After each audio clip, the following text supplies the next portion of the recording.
सबसे बड़ा आदरणीय मुकुल मनोहित भैया बैठे बनी तो मैंने बोले कि तनी गलती हो जाए बड़ी तनी लंबा नाम है। आज यहाँ खबर के बारी तब हमने के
कि भगवान तनी सावला रंग बना दे बड़े हमारे मुकेश भैया के कहीं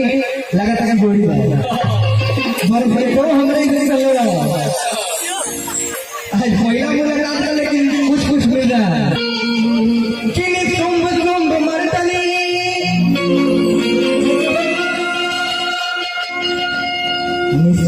सुम मरतनी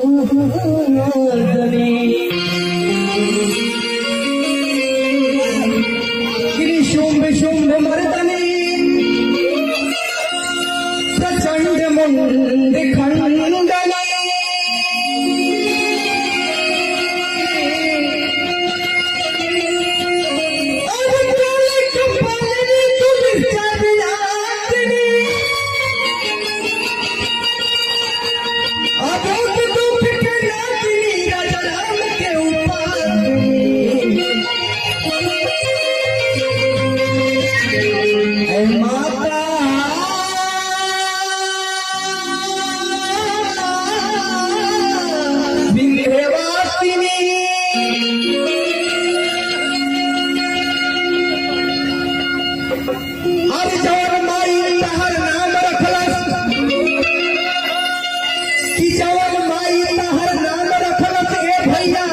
मनमीत हो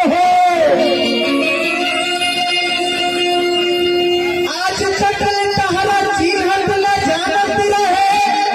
बलुआ खाती लिख जाए को तुमको गीत हो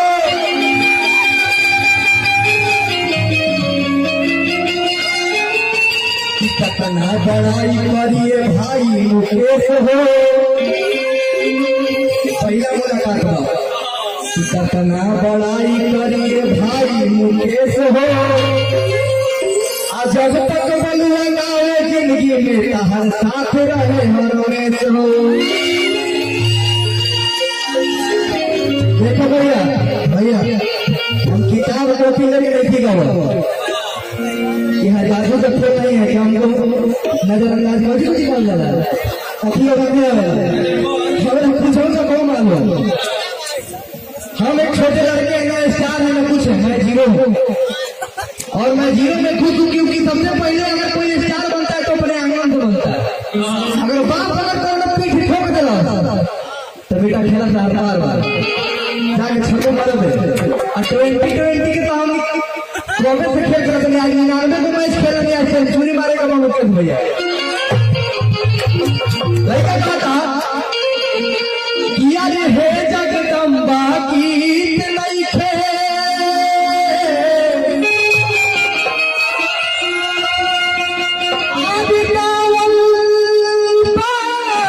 मजबूरी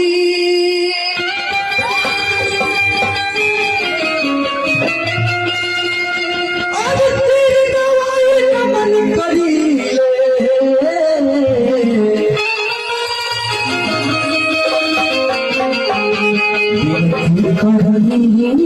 भोजपुरी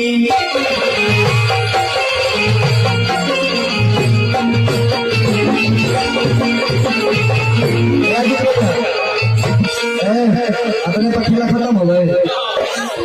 कि यार सूर ताल के हाल न जानी। एक मिनट, आप लोगों को पता नहीं होगा कि मैं किस स्केल से गा रहा हूँ, पता है? आप लोग सबसे बड़े जज हैं। अगर गाना रुकेश भी अगर तुमको अच्छा लग रहा है कॉल किए तो भी देखो अच्छा गा ले कि यार सूर ताल के हाल न जानी आज सुन लिए महारानी आज तेरी नवाई नमन करी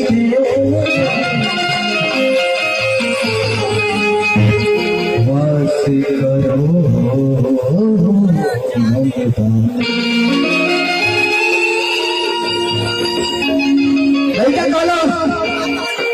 आज हनुमान जयंती वार्षिक महोत्सव